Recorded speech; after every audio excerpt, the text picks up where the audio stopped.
একটি আয়তক্ষেত্রের দৈর্ঘ্য 5 মিটার কম ও প্রস্থ 3 মিটার বেশি হলে ক্ষেত্রফল 9 বর্গমিটার কম হবে। আবার দৈর্ঘ্য 3 মিটার বেশি, প্রস্থ 2 মিটার বেশি হলে ক্ষেত্রফল 67 বর্গমিটার বেশি হবে। ক্ষেত্রটির দৈর্ঘ্য প্রস্থ নির্ণয় করো।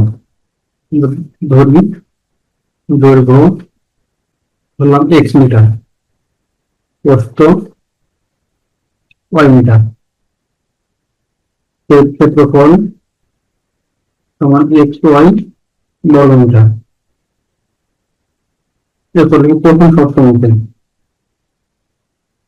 দৈর্ঘ্য 5 মিটার কম, আগের দৈর্ঘ্য ছিল এক্স, 5 মিটার কম দিলে দৈর্ঘ্য হয় x-5। প্রস্থ 3 মিটার বেশি, আগে প্রস্থ ছিল ওয়াই, 3 মিটার বেশি মানে +3। এখন ক্ষেত্রফল দৈর্ঘ্য প্রস্থ আগের ক্ষেত্রফলের চেয়ে 9 মিটার কম,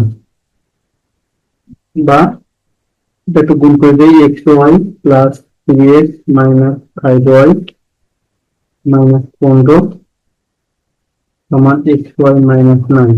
দুই দিক থেকে xy কাটা থাকে 3x মাইনাস 5y সমান 15 দিক গেলে হয়। দিলাম সমীকরণ 1। দ্বিতীয় শর্ত মতে দৈর্ঘ্য 3 মিটার বেশি, তাহলে দৈর্ঘ্য x প্লাস 3 মিটার বেশি, প্রস্থ 2 মিটার বেশি, y প্লাস 2।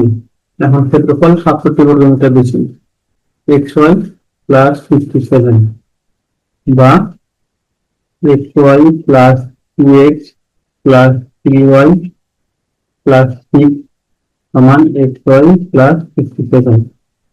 xy কাটা থাকছে 2x প্লাস 3y, 300 দিয়ে গেলে 61। সমীকরণ 2, 1 এবং 2 ক্যালকুলেশন করে xy এর মান বের করলে হবে।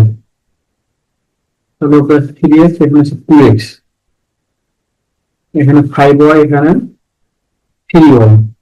তাহলে আমরা এটা করি, 1 y যদি কাটতে চাই, 1 এর সাথে 3 গুণ প্লাস 2 এর সাথে 5 গুণ করে পাই।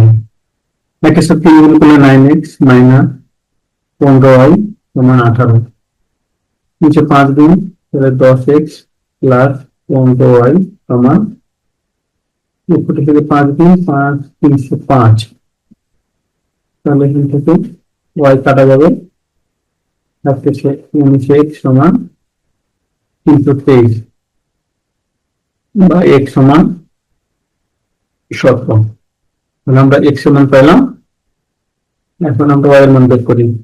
তাহলে লিখি 2 নং হতে 2 ইন্টু 17 প্লাস 3y সমান 61, বা 3y 17 34, 61 মাইনাস 34, বা y সমান 34 যোগ দিলে থাকে 27 ভাগ 3 সমান 9। অতএব দৈর্ঘ্য 17 মিটার, প্রস্থ 9 মিটার।